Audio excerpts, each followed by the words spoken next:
জুলাই জাতীয় সনদ বাস্তবায়নের ক্ষেত্রে দুটি বিষয় গুরুত্বপূর্ণ।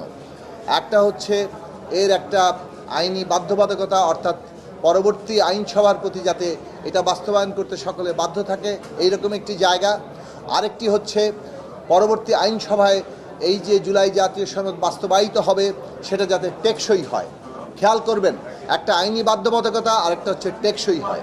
সেই ক্ষেত্রে আমরা মনে করি যে একই দিনে গণভোট হলে, অর্থাৎ জাতীয় নির্বাচন এবং গণভোট একই দিনে হলে গণভোটের মাধ্যমে জনগণ এই জুলাই জাতীয় সনদকে এক ধরনের অনুমোদন দেন এবং এটার মধ্য দিয়েই পরবর্তী আইনসভার জন্য এর একটা বাধ্যবাধকতা তৈরি হয়।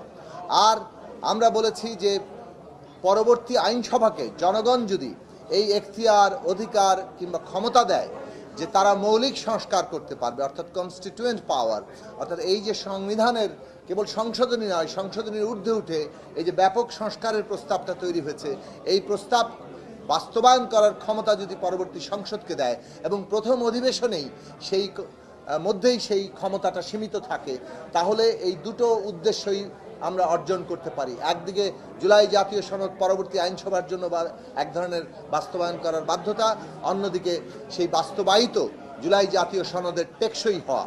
সেই ক্ষেত্রে আমরা বলেছি একটা জুলাই জাতীয় সনদ বাস্তবায়ন প্রক্রিয়া, আদেশ কিংবা অধ্যাদেশের মতো একটা জায়গা তৈরি হতে পারে যেখানে এই কথাগুলো লেখা থাকবে যে আগামী গণভোটের মধ্য দিয়ে জনগণ জুলাই জাতীয় সনদ অনুমোদন করবেন এবং আগামী আইনসভাকে এই মৌলিক সংস্কার করার অধিকার, এখতিয়ার কিংবা ক্ষমতা দেবেন। এবং এর মধ্য দিয়ে দুটো জিনিসই আমরা অর্জন করতে পারবো। অনেকেই প্রশ্ন তোলেন যে জুলাই জাতীয় সনদের মধ্যে তো ঐকমত্যের অংশ আছে, নোট অফ ডিসেন্টও আছে।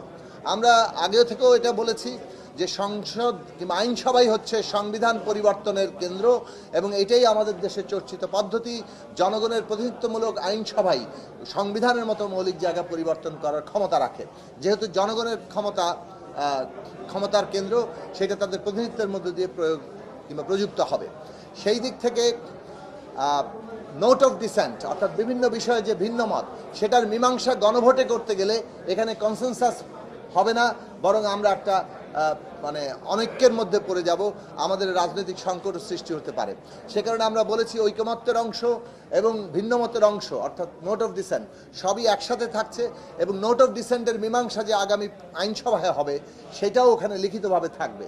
এইভাবে জুলাই জাতীয় সনদের উপরে হ্যাঁ না ভোট হতে পারে, কিন্তু নোট অফ ডিসেন্ট গণভোটের মধ্যে দিয়ে যদি আমরা মীমাংসা করতে যাই সেক্ষেত্রে একটা অনৈক্য তৈরি হবে। ফলে এই জায়গায় আমরা মনে করি যে ঐক্যের স্বার্থে আমাদের এই জায়গায় দাঁড়ানো দরকার যে আমরা একটা জুলাই জাতীয় সনদ আদেশ বাস্তবায়ন প্রক্রিয়ার ক্ষেত্রে একটা আদেশ অধ্যাদেশ তৈরি করা, তার মধ্যে গণভোটের মাধ্যমে জনগণের অনুমোদন নেওয়া এবং পরবর্তী পার্লামেন্টের জন্য বাধ্যতা করা এবং পরবর্তী পার্লামেন্টকে এই ক্ষমতা দেওয়া যাতে তারা মৌলিক সংস্কার করতে পারবে। তার মধ্য দিয়ে আমরা একদিকে যেমন জুলাই জাতীয় সনদকে বাস্তবায়নের গ্যারান্টি পাচ্ছি, অন্যদিকে সেটা টেকসই করার জায়গা পাচ্ছি। সব মিলিয়ে আমরা একই দিনে এই কাজ সম্পন্ন করে আমরা নির্বাচনী যে কর্মকাণ্ডের মধ্যে আমরা ইতিমধ্যেই প্রায় ঢুকে পড়েছে সেই দেশ, সেই জায়গায় আমরা চলে যেতে পারি। জনগণ আশ্বস্ত হতে পারেন, বাংলাদেশের সমগ্র রাজনৈতিক পরিস্থিতি, অর্থনৈতিক পরিস্থিতি একটা নতুন গতি ফিরে পেতে পারে। আমরা আবেদন জানাই সমস্ত পক্ষের কাছে যে আমরা বাংলাদেশের স্বার্থে, দেশের জনগণের স্বার্থে আমরা যাতে একটা ঐক্যের জায়গায় দাঁড়াতে পারি এবং এই ঐক্যের মধ্য দিয়ে আমরা একটা পথ খুঁজে পাই।